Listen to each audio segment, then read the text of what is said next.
Hello and welcome to an intergalactic episode of Mysteries of Science. My name's Dan and I'm the editor of Science and Nature, the monthly magazine from the team behind The Week Junior. And I'm Ciaran, the features editor. In each issue of Science and Nature, we explore the universe through in-depth features, news stories, images, interviews with top experts, and much more. And in each episode of this very podcast, we investigate a weird or unexplainable area of science or the natural world. We've looked into so many great mysteries in this first series of podcasts. But one of my favourites has to be the Aliens episode and our investigation into extraterrestrials. Tell you what, Ciaran, how do you fancy taking another journey into space? Well, I'll never say no to a journey into space. Are there any other mysteries for us to solve, though? I thought sort of aliens was the only big question mark about the universe we had left. Aha! Good question. Well, you might think that, but I've got a planet-sized mystery for us to investigate today. And even the brightest brains at the world's top space agencies haven't found a solution to it yet. Planet X is this mysterious planet, okay? So X stands for unknown, and it's thought to exist in the far-flung, darkest depths of our solar system. Some people say there's evidence that Planet X must be out there, but nobody's actually ever found the planet itself. So it may not exist at all. Okay, I have so many questions to ask, but let's just jump into the investigation. Who have we got to help us out today, Dan? We'll be joined by an expert from the National Space Academy in Leicester, a fellow from the Royal Astronomical Society, and a planetary scientist from NASA. I'm excited. Let's blast off into space in search of the solar system's most mysterious alien world, Planet X. This is Mysteries of Science. Okay, so Planet X is really fascinating as an idea because it goes against one of the things that we're taught at school, and that is that Earth is one of 8 planets in our solar system. Right, who can remember what order the planets come in? We've got a guest here who will help us blast through the planets to remind us. Hello there, my name is Sophie Allen. I'm the Head of Teaching and Learning for the National Space Academy, which basically means I get to live out my childhood dream of learning about space, researching space, and then talking to people about space and teaching my own students what they need to know to go off and become space scientists themselves. So I think the most important thing is that each planet it's very much its own entity. So we'll start off with the ones closest to the sun, what we call the terrestrial or the rocky planets. That's Mercury, Venus, Earth and Mars. They are smaller than the rest of the planets in our solar system. They are more rocky than gassy. Some of them have got, atmospheres, nice thick atmospheres like the Earth. Some of them have got very tenuous atmospheres. And each one of them is very, very different. Mercury is close to the sun. It's incredibly hot on one side, freezing on the other side. Doesn't have a very thick atmosphere, whereas Venus has such a thick atmosphere that if you were to try and land on the surface, you would instantly get crushed. As we move away from the sun, the temperatures drop and the planets start to get larger, and we find the gas planets. So we have got Jupiter, which is the largest planet in the solar system. We have got Saturn with its amazing rings. They're both gas giants. We have got Uranus and Neptune, which are slightly smaller than Saturn and Jupiter. And then we also have these objects right at the very edge beyond Neptune, which are, not quite planets. That some of them are very large, but they don't fulfill the criteria to be planets. The criteria to be a planet. Okay, Sophie, I don't know what that means. Surely planets are just big rocks in space. Well, most of them are big, but Pluto, which was classed as a planet when I was in school, is actually smaller than Earth's moon. Some planets are rocks, but as Sophie said, some are made of gases. I guess all of them are in space, though, so that definition doesn't quite work, as there are also moons, asteroids and comets out there. What is it that makes a planet then? That is a surprisingly tricky question to answer. Here's Stuart Eaves, who's a long-standing member of the Royal Astronomical Society. We didn't have a very robust definition of planet for quite a long time, and then in about 2003, I think it was, there was an object that's now called Eris, discovered at the edge of the solar system out beyond Pluto. We'd known about Pluto since 1930, and at that point in time, it was thought to be, the only object sort of out at the edge of the solar system. But it became increasingly apparent through the 1990s as telescopes improved that there were a number of other things out there alongside Pluto. They're referred to as a class of trans-Neptunian objects, i.e. they are things in orbit around the Sun further away from the Sun than Neptune is. The International Astronomical Union sort of took a view, and they're a society of professional astronomers, and they decided that they would come up with some definitions of what a planet should be. I feel a countdown comes this way. Here are the 3 criteria for planets. Number 1. 1. The object in question has to orbit around the Sun and not anything else. The Moon orbits the Earth, not the Sun, so it's not a planet. Number 2. 2. The object should be a certain shape, sort of roundish but bulging around the waist, and that's the shape of something spinning quickly through the solar system, pulled into a weird sort of ball shape by the powers of gravity. Number 3. 3. The object should have cleared its orbit of all other stuff. So essentially this means that the planet should have been doing the rounds for long enough to avoid a collision course with other rocks and debris, and kind of mopped up that area of space in which it orbits. So this Planet X that we're looking for here, does that fit the 3 criteria? Do we know that it is actually a planet? My name is Jack Lissauer. I'm a planetary scientist who works at NASA's Ames Research Center in Silicon Valley. I was a co-investigator in NASA's Kepler mission to find planets around other stars, and am a co-investigator in NASA's TESS mission that finds planets around other stars close to our solar system. The Planet X theory is that there is a planet out there, a fairly large body in our solar system, orbiting beyond the orbit of Neptune. And this planet is, at this point, unseen.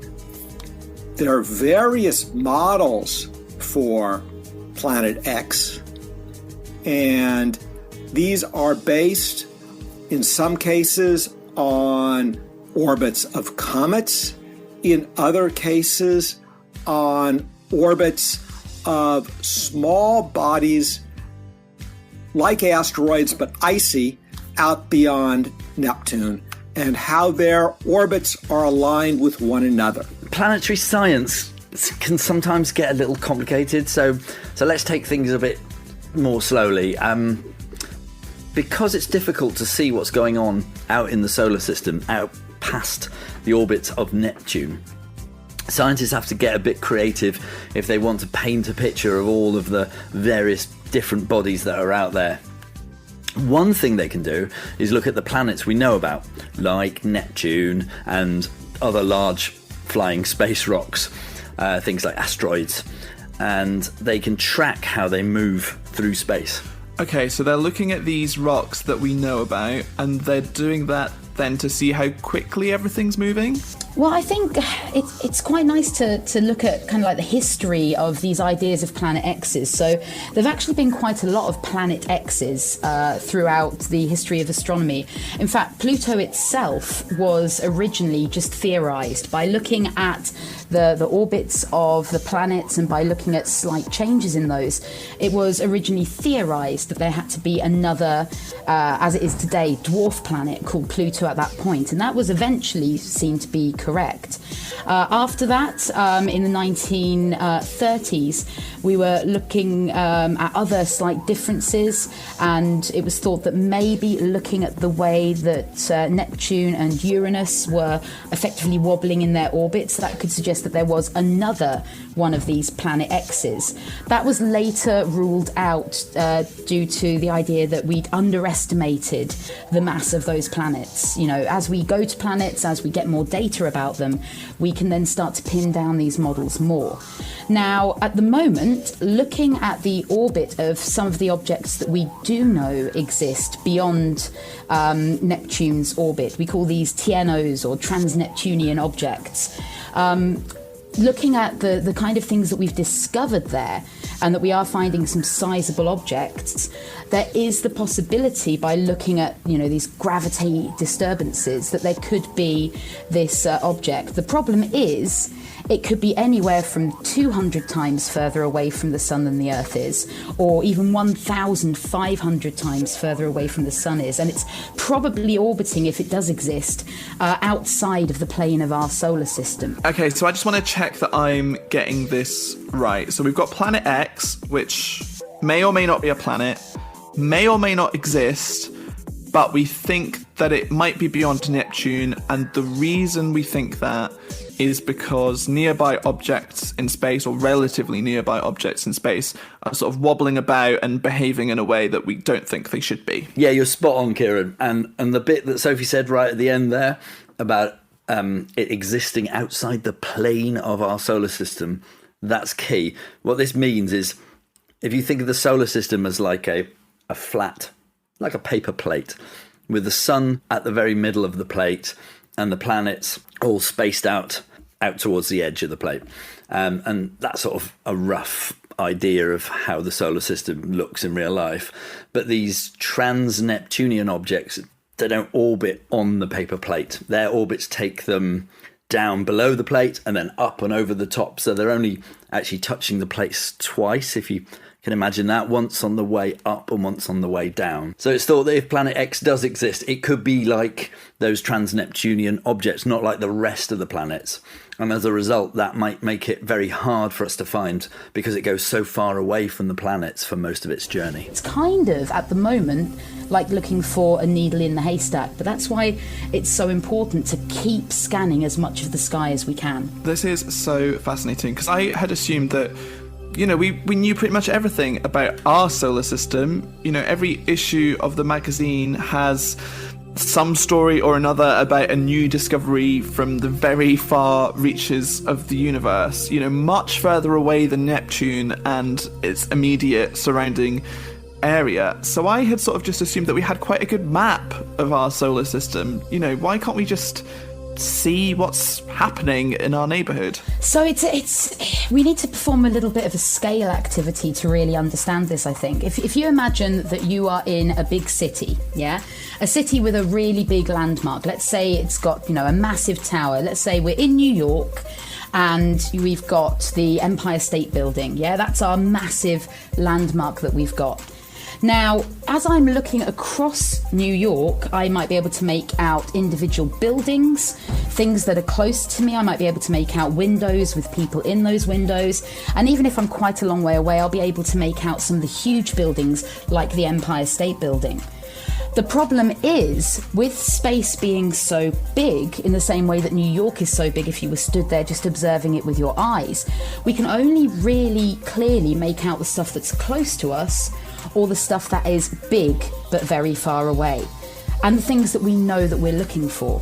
So if you were trying to, you know, find out more about your street itself, there's only so much information that you can get from standing at one end of your street. You need to go for a wander along that street to look at the individual houses and the people living in those houses and, you know, what's on the doorstep. So when we're looking out at space, we can see the big things and the bright things and the things that are really energetic.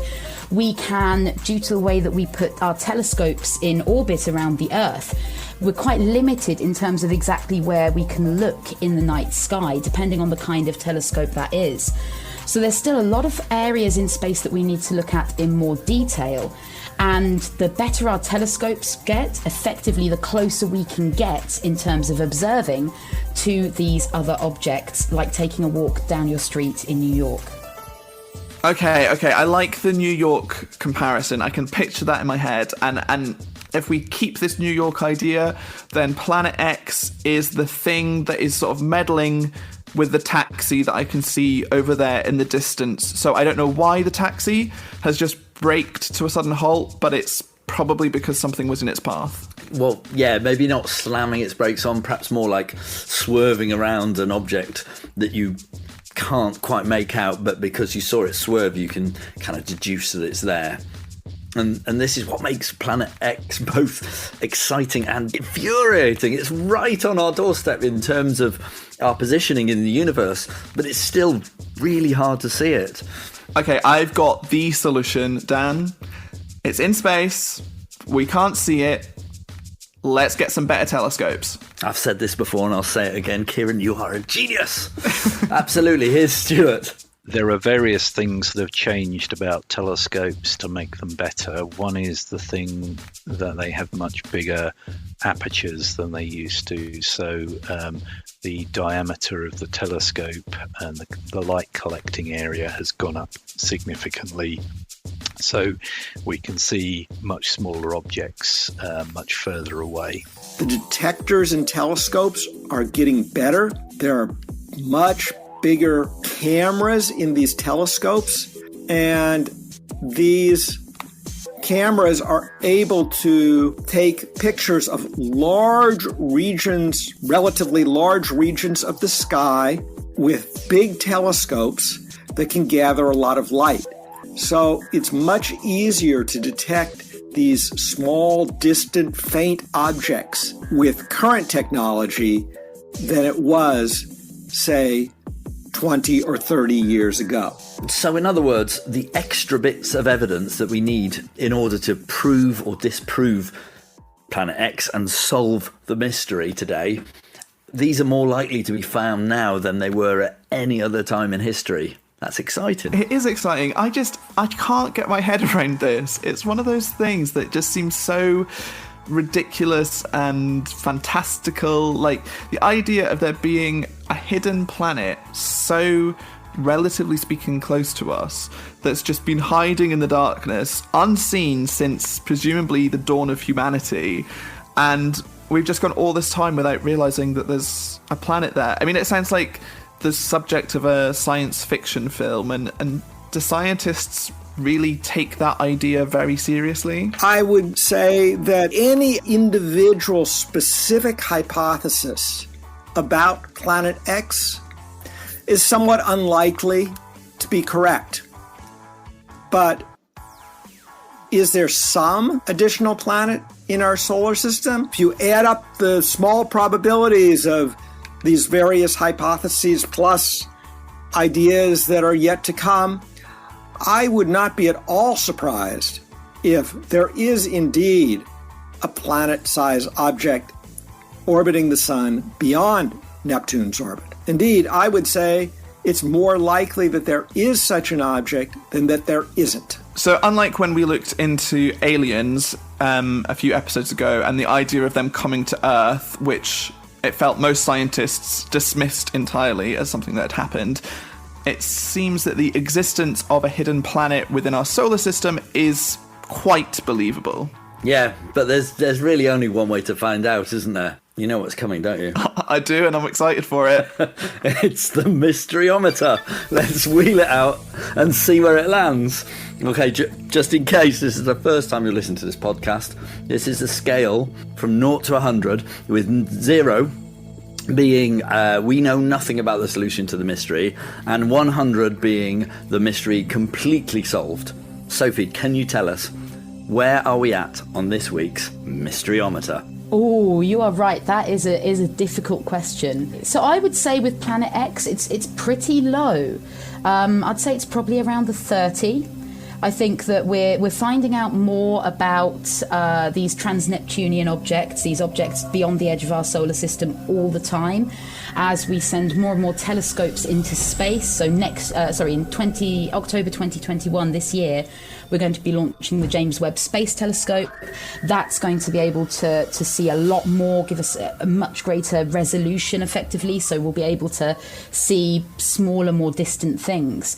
So we're getting more data all the time.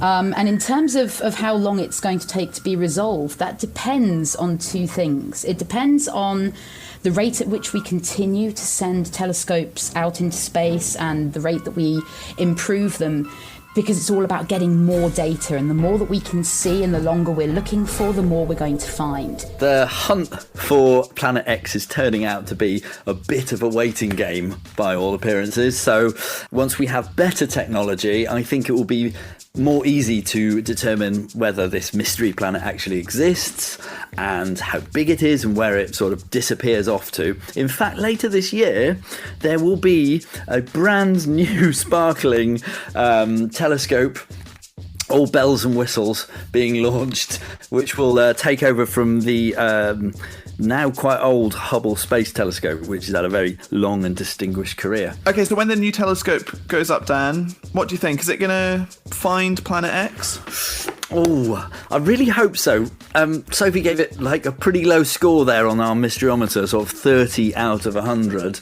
But yeah, I'm hopeful. I would love it if with the new telescope we got to add to the number of planets in the solar system. That would be amazing. Absolutely, I agree. I think it would be fantastic if there was another planet that was close enough that we would be able to get a good look at it and find out more about what's going on out there in space. But we want to hear from everyone listening as well.